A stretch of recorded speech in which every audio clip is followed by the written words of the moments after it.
Assalamualaikum warahmatullahi wabarakatuh. Halo semuanya, pada video ini saya akan menjelaskan penyelesaian problem rangka bidang 3 menggunakan Microsoft Excel dengan metode matriks kekakuan atau definiteness matrix method. Tujuan analisis ini adalah memperoleh perpindahan struktur, reaksi, tumpuan, dan gaya internal pada setiap batang rangka secara sistematis menggunakan matriks di Excel. Langkah pertama dalam proses analisis adalah menyiapkan parameter tiap elemen rangka yang akan digunakan pada proses perhitungan. Kolom pertama menunjukkan identitas tiap elemen batang seperti elemen 1, 2, 1, 3 hingga 3, 2. Penomoran ini digunakan untuk membedakan masing-masing batang pada struktur. Selanjutnya terdapat nilai theta atau sudut masing-masing batang terhadap sumbu koordinat. Nilai sudut ini menentukan arah orientasi setiap elemen dalam struktur. Berdasarkan nilai sudut tersebut, kemudian dihitung nilai kosinus atau C dan sinus atau S. Parameter ini diperlukan untuk proses transformasi arah batang pada saat pembentukan matriks kekakuan. Selanjutnya dihitung nilai C kuadrat, S kuadrat, dan hasil perkalian antara C dan S. Nilai-nilai ini akan menjadi komponen utama dalam penyusunan matriks kekakuan untuk setiap elemen. Kolom terakhir menunjukkan panjang masing-masing elemen atau L dalam satuan meter. Panjang batang juga merupakan salah satu parameter yang diperlukan dalam proses perhitungan matriks kekakuan. Setelah seluruh parameter geometri siap elemen diperoleh, proses selanjutnya adalah membentuk matriks kekakuan untuk masing-masing batang. Setelah seluruh parameter geometri setiap elemen diperoleh, langkah berikutnya adalah menyiapkan data analisis yang akan digunakan dalam proses perhitungan. Setelah seluruh parameter geometri setiap elemen diperoleh, langkah berikutnya adalah menyiapkan data analisis yang akan digunakan dalam proses perhitungan. Selanjutnya ditentukan kondisi batas atau boundary condition. Pada model ini, titik dengan derajat kebebasan U1, V1, dan V2 ditetapkan bernilai 0 karena merupakan titik yang ditahan sehingga tidak mengalami perpindahan. Setelah data dasar ditentukan, proses analisis dilakukan untuk setiap elemen secara bergantian. Pada contoh ini, analisis diawali dari elemen 1 sampai 2.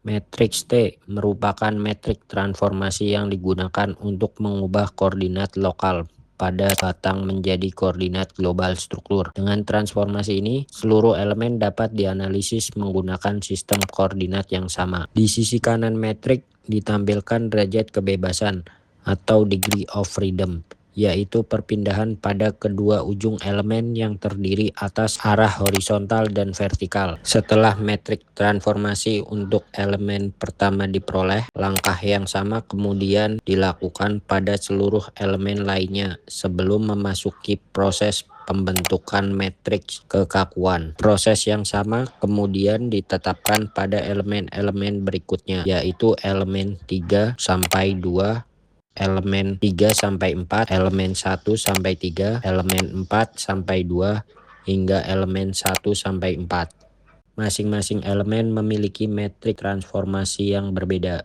karena dipengaruhi oleh orientasi atau arah batang terhadap sistem koordinat global. Perbedaan nilai kosinus dan sinus pada setiap batang menyebabkan isi metrik transformasi juga berbeda meskipun bentuk metriknya tetap sama. Tahap ini dilakukan untuk seluruh elemen rangka agar setiap batang memiliki matriks transformasi yang sesuai sebelum memasuki proses perhitungan berikutnya. Setelah seluruh metrik transformasi selesai dibentuk, proses analisis dapat dilanjutkan ke tahap berikutnya, yaitu pembentukan matriks kekakuan setiap elemen. Setelah metrik transformasi untuk setiap elemen diperoleh, langkah berikutnya adalah membentuk matriks kekakuan elemen. Pada tahap ini, metrik transformasi dikombinasikan dengan parameter material, yaitu modulus elastisitas atau E, luas penampang A, serta panjang elemen L. Sebagai contoh, ditampilkan metrik kekakuan untuk elemen 1 sampai 2. Nilai-nilai pada metrik ini dihitung secara otomatis menggunakan parameter yang telah diperoleh pada tahap sebelumnya. Nilai konstanta di samping metrik menunjukkan faktor EL per L yang digunakan sebagai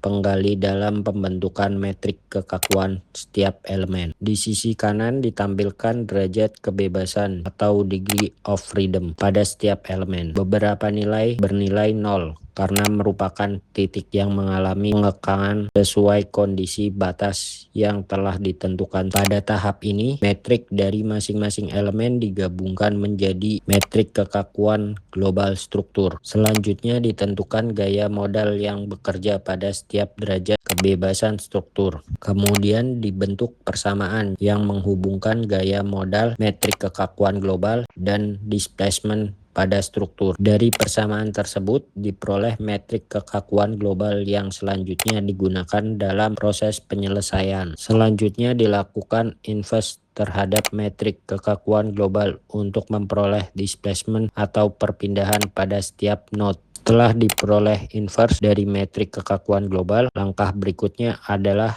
menghitung perpindahan nodal atau nodal displacement. Nilai ini menunjukkan besarnya perpindahan yang terjadi pada setiap derajat kebebasan struktur akibat beban yang diberikan. Metrik inverse kekakuan global kemudian dikalikan dengan vektor gaya nodal yang telah ditentukan pada setiap tahap sebelumnya. Pada contoh ini hanya terdapat beban sebesar 300 pada salah satu derajat kebebasan, sedangkan komponen gaya lainnya bernilai 0 sesuai kondisi pembebanan struktur. Hasil perkalian tersebut menghasilkan nilai perpindahan dalam bentuk perhitungan antara yang selanjutnya dikonversi ke satuan meter. Hasil akhir menunjukkan besar perpindahan pada masing-masing derajat kebebasan, yaitu U2, U3, V3, U4, dan V4 dalam satuan meter. Nilai positif menunjukkan perpindahan searah dengan sumbu koordinat, sedangkan nilai negatif menunjukkan perpindahan ke arah yang berlawanan. Nilai displacement ini menjadi dasar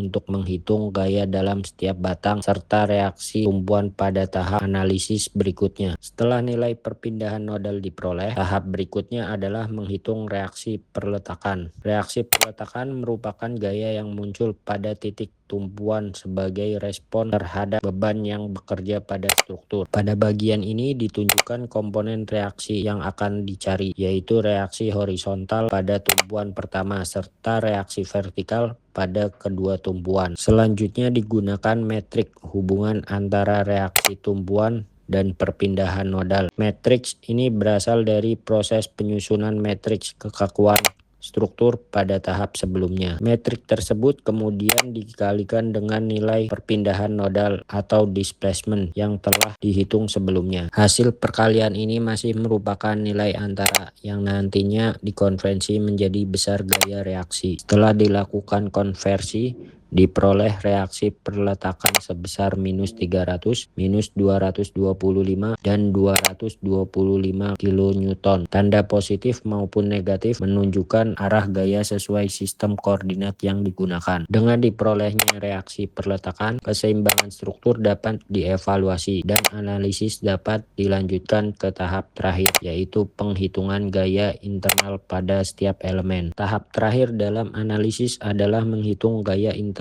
pada setiap elemen rangka. Penghitungan ini bertujuan untuk mengetahui apakah masing-masing batang mengalami gaya tarik atau gaya tekan. Sebagai contoh, ditampilkan perhitungan gaya internal pada elemen 1 sampai 2. Nilai perpindahan nodal yang telah diperoleh sebelumnya digunakan untuk menghitung besar gaya aksial pada batang tersebut. Perhitungan yang sama dilakukan pada seluruh elemen rangka. Meskipun metode perhitungannya sama, hasil yang diperoleh berbeda karena setiap batang memiliki orientasi panjang dan perpindahan nodal yang berbeda. Hasil akhir menunjukkan besar gaya internal setiap batang dalam satuan kilonewton, sekaligus jenis gaya yang bekerja, yaitu gaya tarik maupun gaya tekan. Dari hasil analisis terlihat bahwa sebagian elemen mengalami gaya tarik, sedangkan elemen lainnya mengalami gaya tekan. Informasi ini menjadi dasar mengevaluasi kekuatan dan perilaku struktur. Dari hasil perhitungan yang telah setelah dilakukan seluruh tahapan analisis problem rangka bidang 3 berhasil diselesaikan menggunakan Microsoft Excel, mulai dari pembentukan metrik, penghitungan displacement, reaksi perletakan, hingga gaya internal pada setiap elemen dapat diperoleh secara sistematis. Semoga video ini dapat membantu memahami proses analisis rangka bidang dengan mudah. Terima kasih atas perhatian dan waktunya.